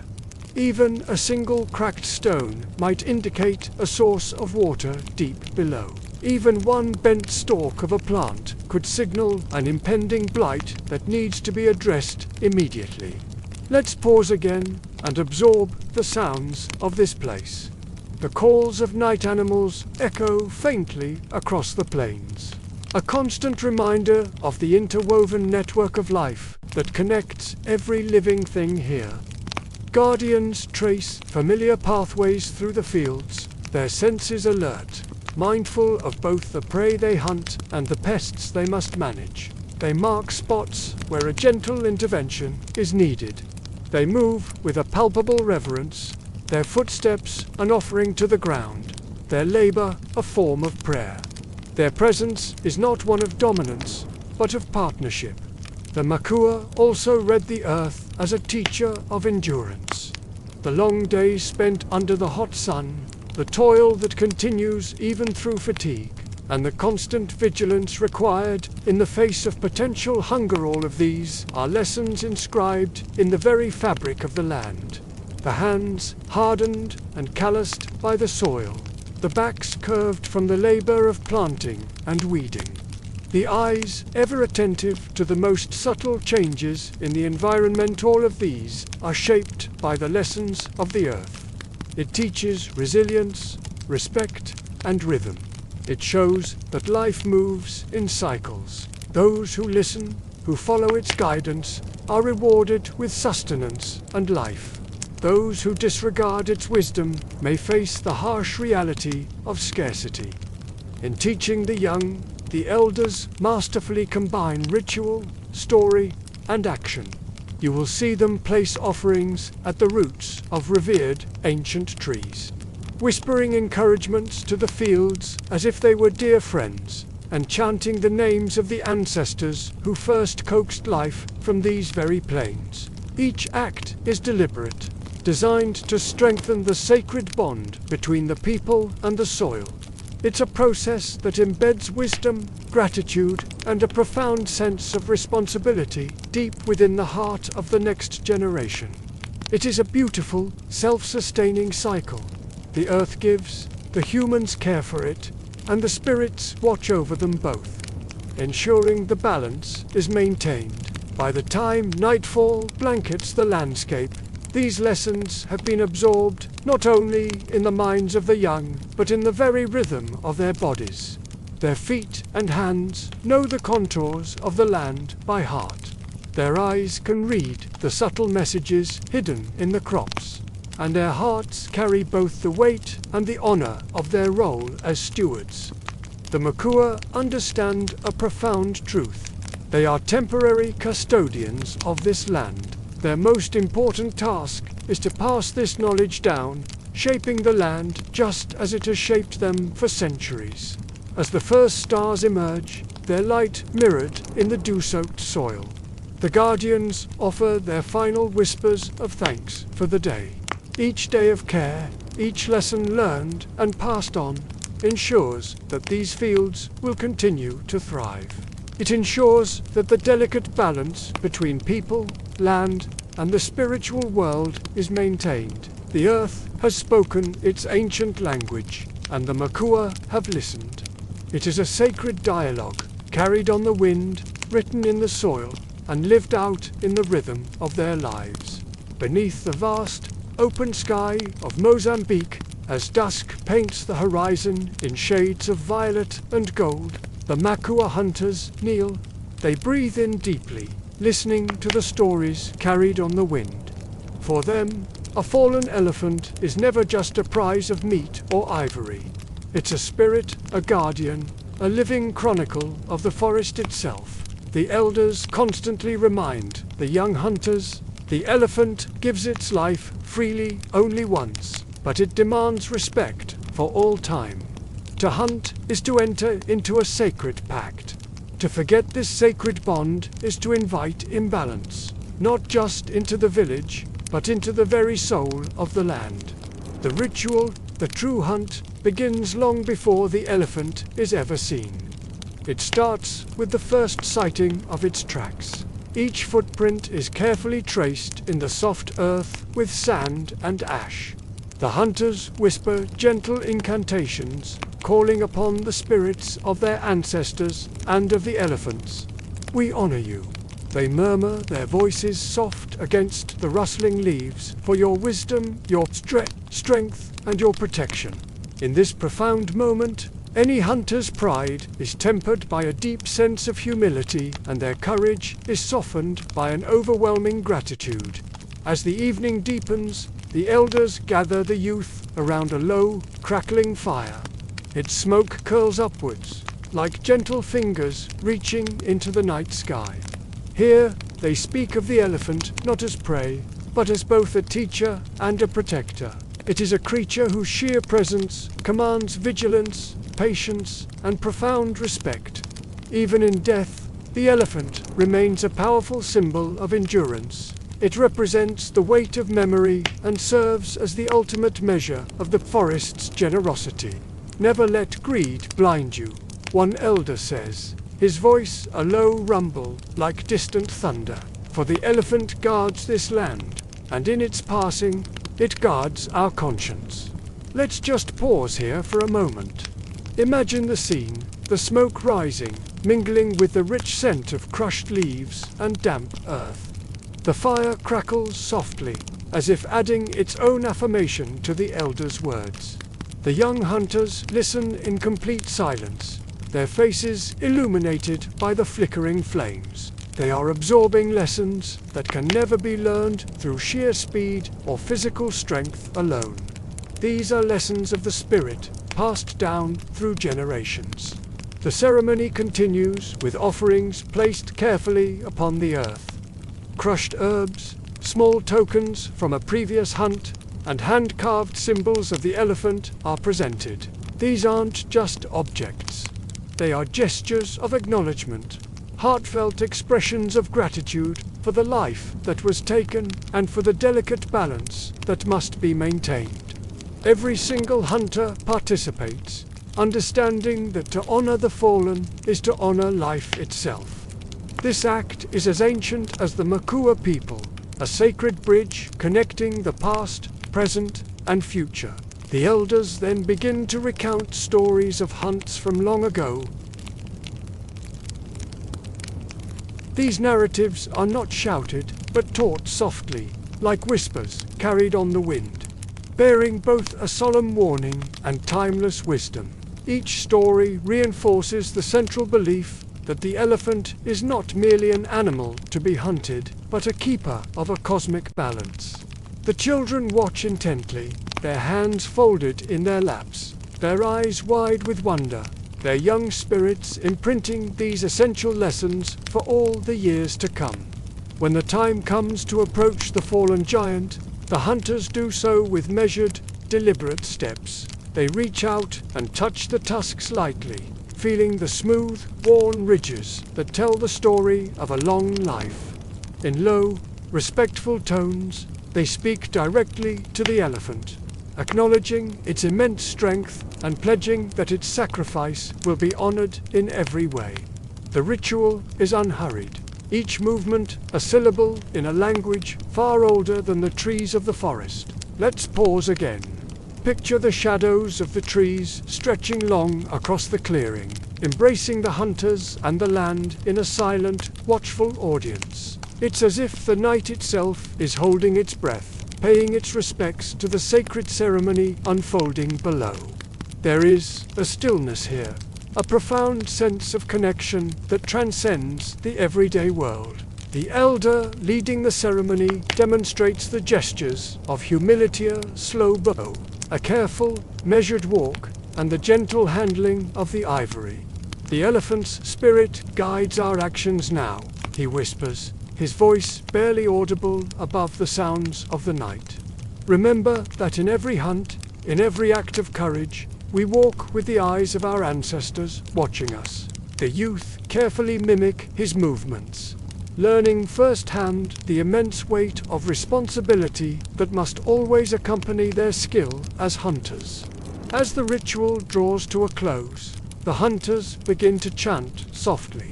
It's a melody that is both somber and filled with gratitude, a song meant to accompany the elephant's spirit to the ancestral realm. This is not a song of mourning alone. It is a song of recognition, celebrating the unbreakable bond between people and beast, between the living and the spirits. The forest seems to absorb these sounds, carrying them on the wind, through the rustling leaves, and across the sleeping land.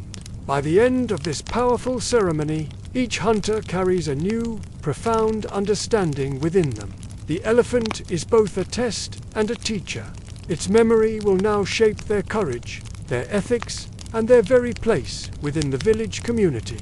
To honor the elephant is to honor life, to honor nature, and to honor the long, unbroken lineage of Makua hunters who came before them.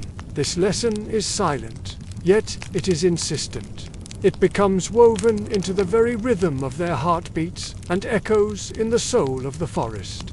The stories of the Makua remind us of a different way of seeing the world, a relationship with nature built not on dominance, but on a deep spiritual respect. It's a perspective that holds valuable lessons for us all. The sun's first rays stretch across the Mozambican plains, painting the sky in soft hues of orange and pink. As dawn breaks, the village begins to stir, not with the usual morning routine, but with a rhythm born from relief and deep reverence. The great hunt has ended. Those who ventured into the wilderness return, their bodies weary, their spirits unbroken. From the clay hearths, smoke spirals upward, carrying the comforting scent of grain and honey. It's a smell that signals the end of hardship and the beginning of celebration. Slowly, voices rise, a single, low melody begins, then another joins, and soon a chorus swells, a wave of gratitude that washes over the land. The elders gather the young people. It's time for the stories to be told. They recount the trials faced deep within the forest, the heart-stopping moments when the earth itself seemed to tremble beneath the weight of the elephants. These are not just stories. They are living lessons, intricate melodies that weave together history, ethics, and the very essence of survival. Every word is chosen with care, every pause filled with meaning. The memory of the hunt and of the fallen giants must be honored with the same precision as the hunt itself. The feast commences not with consumption, but with offerings. The elders approach flat stones, sacred altars to the ancestors. Upon them, they place small portions of roasted grain, honey, and wild fruits, their hands moving with practiced grace. Whispered prayers accompany the offerings. We give thanks for life, an elder murmurs, his voice a low rumble, for courage, and for the guidance of those who came before. The children watch, their eyes wide, with a mixture of awe and understanding. They are learning, even if they don't grasp every word, that celebration and gratitude are two sides of the same coin, inseparable and essential. The smoke from the offerings curls into the morning sky, mingling with the soft breeze that carries the scent of the plains, a fragrant messenger to the spirit world. The songs rise once more, weaving a tapestry of human and natural harmony. The success of the hunt sends ripples of activity throughout the village. This is not a task for a few, but a communal effort. Men and women work side by side, their movements a synchronized dance of preparation. They grind millet into fine flour, the rhythmic scrape of stone on stone, a steady percussion. They stir thick, fragrant stews in large pots over open fires, and brew sorghum beer, its earthy aroma a promise of the celebration to come. Each gesture is imbued with meaning, a physical connection to the land, to the animals, and to the ancestors who taught them how to read the signs of the forest and the whispers of the rivers. Laughter punctuates the air, light and joyful, mingling with the songs that tell tales of courage, patience, and the profound humility required to stand before the elephants. As the sun climbs higher, the drums begin to speak. Their rhythm mirrors the very heartbeat of the hunt, steady, persistent, a powerful reminder of endurance and the strength found in unity. The young hunters, who just days ago faced the forest's ultimate test, now step into the circle. Their movements are light, almost ethereal, as they follow the guidance of the elders. Their dance retraces the winding forest trails, the sharp bends of the river, and the careful, silent steps taken during the long pursuit. Each leap, each turn, is both a celebration of life and a solemn remembrance. It is a physical expression of respect for the life that was taken and a profound gratitude for what remains. The drum beats slow, and the dancers' movements soften, flowing into gentle arcs that seem to ripple across the land itself. The plains are alive with memory, joy, and the gentle hum of continuity. Stories here are not only spoken, they are sung. The elders, the living libraries of the Makua, weave the accounts of the hunt into haunting melodic lines. They sing of how danger was met with unshakable courage, and how the forest, in its ancient wisdom, tested their patience and skill at every turn. These songs are complex, layered with sorrow for those lost in hunts past, with humor for the small mistakes and missteps along the way, and with a deep, abiding gratitude for survival. As they sing, the listeners become participants. Their voices rise and fall in harmony with the elders, each individual becoming a thread in the magnificent, ever-growing tapestry of Makua memory. The feast and the songs are not just about the past. They are a bridge to the future. The lessons learned in the wild are translated into daily practice. The youth are taught how to move through the forests without disturbing the unseen paths of spirits, how to honor the powerful spirit of the elephant in their everyday lives, and how to prepare themselves to carry on this delicate balance between risk and reverence. These melodies are not fleeting moments of joy. They are imprinted upon bone and heart and mind, becoming a permanent part of who they are. The sharing of the bounty is a sacred act. Grains are distributed, and portions are measured with meticulous fairness, all overseen by the watchful eyes of the elders. They ensure equity because the community's survival depends not just on a successful hunt, but on their ability to live in harmony, to share wealth and sustenance in a way that honors both the living and the ancestors. This is the wisdom of generations, sung and danced into life with careful, deliberate precision. The village exhales a collective sigh of contentment. The drums soften to a whisper, and the wind carries the songs across the fields and along the riverbanks, a final fading. Tribute to the memory of the elephants, the courage of the hunters, and the enduring heart of the Makua people. As the day's celebrations draw to a close, gratitude lingers in the air. Visible in every quiet gesture, a shared nod, a warm smile, a bowed head in silent thanks. The hunt tested their skill, the forest guided their steps, and the ancestors watched over them, pleased by the humility and courage they displayed. It is from these moments of shared trial and triumph that the future of the village grows stronger, its roots digging deeper into the earth. It is a future woven in the cadence of feasts, the melody of stories, and the eternal rhythm of drums that will echo across these plains for generations to come. As the sun settles behind the distant hills, casting long shadows across the Mozambique plains, the village gathers once more. This time, it's not for the boisterous celebration of a successful hunt, but for a moment of quiet contemplation. The hunter's triumph was a victory for all, But survival here demands more than just courage and skill. It requires wisdom, foresight, and a deep sense of fairness. Near the granaries, the chiefs and headman convene. Their faces, etched with the experience of countless seasons, reflect the gravity of their task. They know that the distribution of wealth and the plans they make now will determine the village's resilience in the months and years to come. The granaries themselves stand as silent monuments to the community's labor.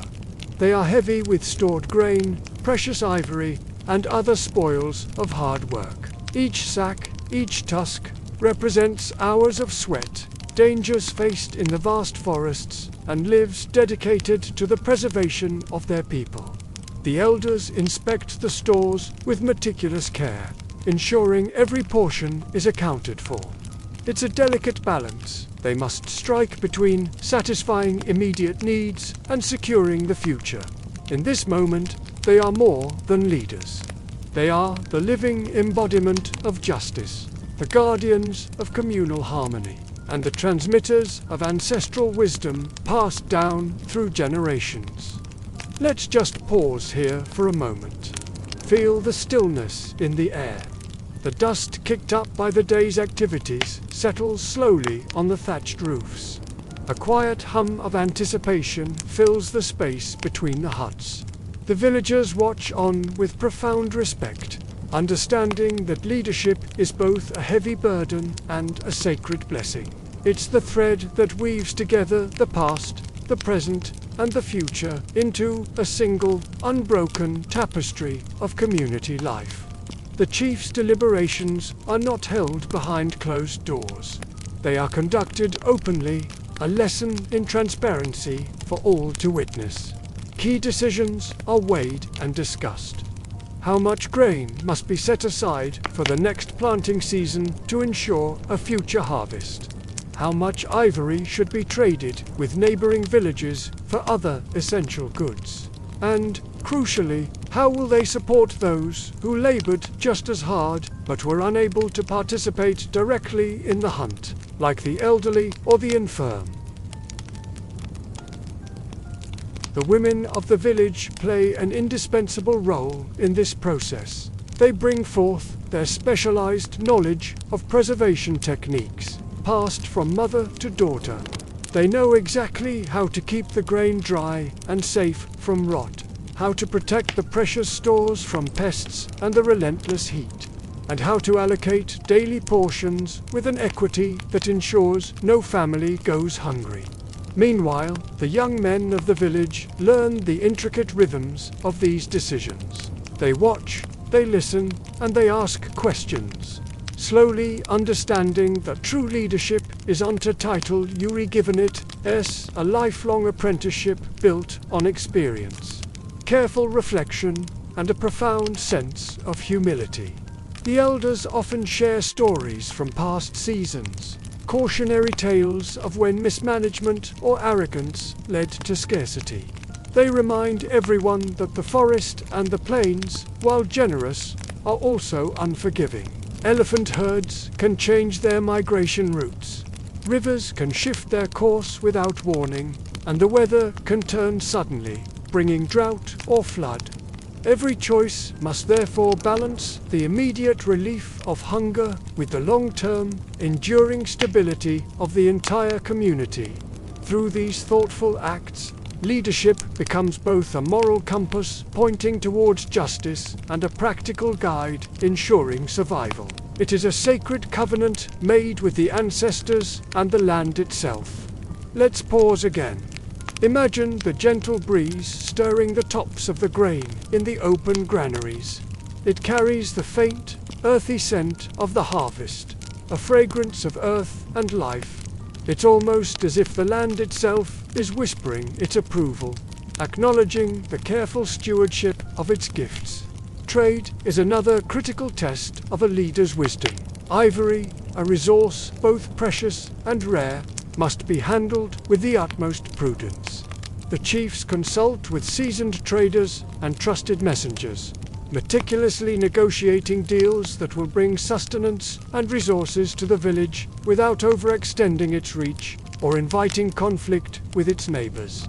The weight of each tusk is more than just physical, it is symbolic. It carries the potential for both great wealth and great responsibility. The integrity with which the elders handle these treasures becomes a direct reflection of the integrity of the village itself. In every decision, whether it's about a single bag of grain or a valuable tusk of ivory, the spiritual dimension is never far from their minds. Rituals are performed to sanctify trade agreements. Prayers are offered for the safety of those who must travel to distant markets. Sacrifices are made to honor the spirits of the forest and the very elephants whose lives were taken to provide for the community. These acts serve as a constant reminder that the material and spiritual worlds are inextricably intertwined. As evening deepens and the sky turns a darker shade of blue, the community gathers one last time. The chiefs stand before their people and speak not of their own authority, but of the responsibilities that each member of the village holds.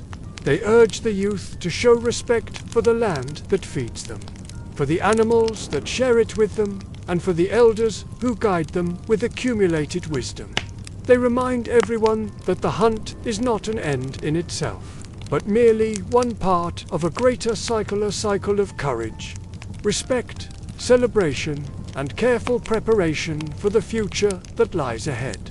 The profound lessons of the hunt, of leadership, and of communal balance are woven into the very fabric of the songs and stories shared around the fire, ensuring that this vital knowledge will endure for generations to come.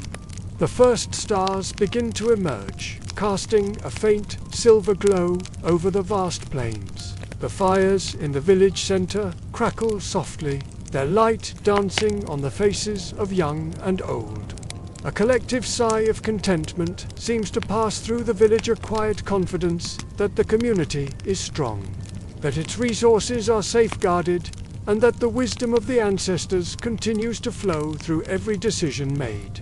Leadership, a mantle heavy with responsibility, is worn here, not with pride, but with grace and humility. It is a gift to the living and a solemn tribute to all those who came before. And as the night deepens, the plains settle into a profound hush. The weight of leadership finds its perfect balance in the harmony of the village. The promise of continuity, of a future secured, is carried in every sleeping heartbeat and every whispered prayer under the vast African sky.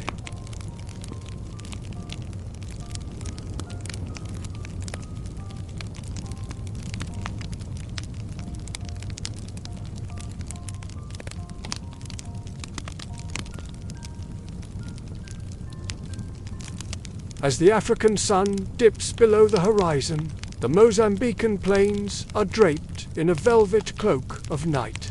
Here, in a Makua village, the world settles into a gentle hush, cradled by the vast, starry sky. The faint flicker of fires casts long, dancing shadows across the huts and granaries, almost as if the spirits of ancestors are moving quietly among their people. In this soft stillness, the lessons of the Dayond, of countless generations before, begin to settle into the hearts of all who are here.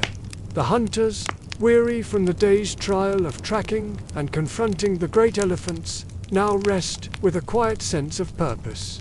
They know the dangers they faced were matched only by the profound wisdom required to honor these giants of the forest. Every tusk carried back to the village, every grain of millet stored in the granaries, every ritual performed, it all weaves the Elk people together, binding them to the land and to each other in a sacred tapestry of duty, courage, and reverence.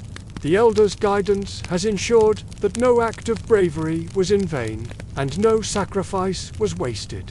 The lessons learned in the hunt ripple through the community, shaping every decision, every action, and every quiet breath. Let's just pause here for a moment. Listen. The wind carries the scent of the earth and the distant river, a smell that is soft and grounding.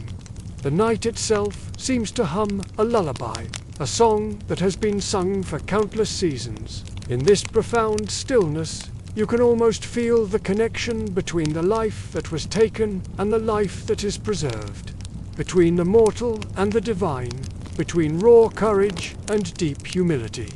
The elephants themselves, these mighty and wise beings, continue their eternal march through the forests and plains. Though one of their own was hunted, their spirit is not forgotten. Their memory is honored through ritual, story, and song, a constant reminder to the living that with great strength comes even greater responsibility, and that reverence for nature is what sustains the very fabric of society.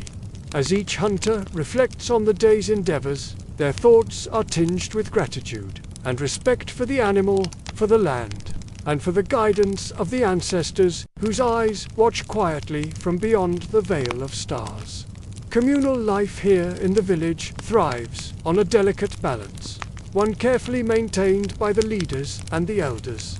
The grain is stored safely for the lean times ahead. The wealth brought by Ivory is managed with fairness, ensuring the prosperity of all. And most importantly, the young learn their place in a lineage of wisdom that stretches back through centuries. Responsibilities are shared, joys are celebrated together, and sorrows are softened by ritual and remembrance. It is in these ancient rhythms that the people discover the quiet strength of endurance, the profound beauty of unity, and the subtle poetry of survival under the vast African sky. Even the smallest actions here carry immense meaning. A chief's measured word, a young hunter's careful step on the savannah. A woman tending the communal stores, each gesture is filled with significance. It echoes with the weight of tradition. Each act reinforces the invisible bonds that hold this community together, ensuring that the knowledge, the ethics, and the sacred rituals of the Makua people will endure through changing seasons and unforeseen trials. The land is both their teacher and their companion. The people are both its students and its guardians. In their work, their reverence, and their celebrations, the balance of life is both maintained and honored. As the night deepens, a gentle calm blankets the village. The elders' stories and lessons settle like soft, fertile earth over the children, who listen with sleepy eyes and hearts wide open to the wisdom of their people.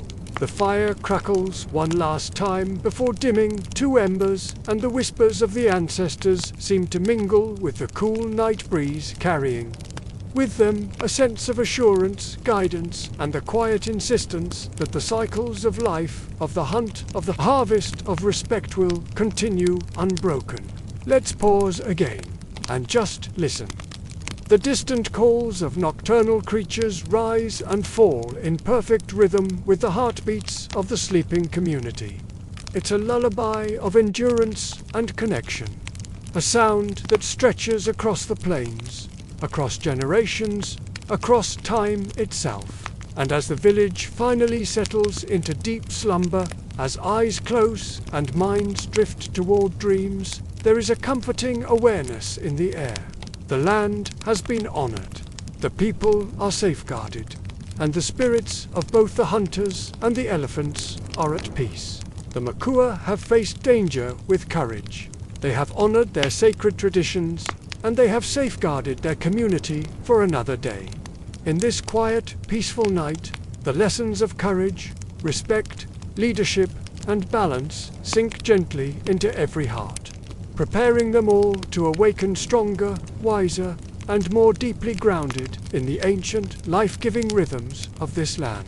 The Mozambique plains lie silent but are vibrant with life, a powerful testament to survival, reverence, and continuity. The elephants roam unseen in the deep forests, the hunters rest, and the village sleeps soundly, knowing that the delicate threads connecting them to the earth, to each other, and to their ancestors remain strong and unbroken. In this intricate, interwoven dance of life. The stories of bravery, wisdom, and ritual endure, as soft as the night wind and as eternal as the stars that watch over them from above. Thank you for joining us on this journey. If this story resonated with you, please consider liking this video and subscribing to our channel for more tales from the heart of our world. Until next time, stay curious. You are now under baobab skies.